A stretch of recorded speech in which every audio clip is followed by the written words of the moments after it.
namunga na. So mag-harvest ko lang. Charot, this is the first time na kanon ako ang tinanom. Na di na ako mapalit sa merkado. Di ba? Wow.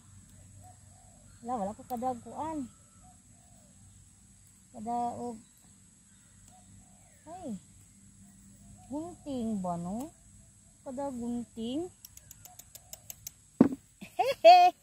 Ayan, mag-harvest ko. Gamay lang ni siya lang.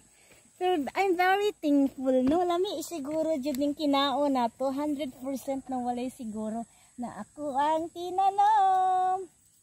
Yehey! Wala yung kadaogan. Ako lang alibulibiron. Kalami sa okra na tinanom na po.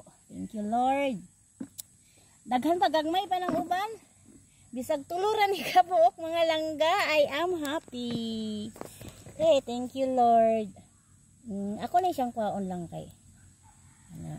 Napay mga gagmay lang. Ay, thank you, Lord. Adto ning paglarga nilang sa akong iyaan dito sa gawa. Nang bakasyon sila sa Europe, no? Sa Norway. So, karon tinuod ng ilahang inguna 45 days ra. Na yung mga bunga gagmay pa. Na. So, thank you, Lord. Pero, kini mga langga, daghan ta ko gipananom ani, wala ko jud ga-focus lang kay ang pagbinubuay ba. Ga-focus na jud ko sa papaya. So, thank you, Lord, no? Nabuhi ako lang pong gibubuan, gipadayon kasi syempre ako maning hinaguan, no? Ano. So, pero naay okra man na maragihapon ko, pero jud ko kay mo focus ana ubo mga langga, no? Kay kuan lang basta mudaghan na ang ako ang kapayas. So, karon mabubuan ba ginaho na kuanjig tubig ba kay gamay pa man akong kapayas, gamay pa man kay ibu-ubo, so wala siya lang.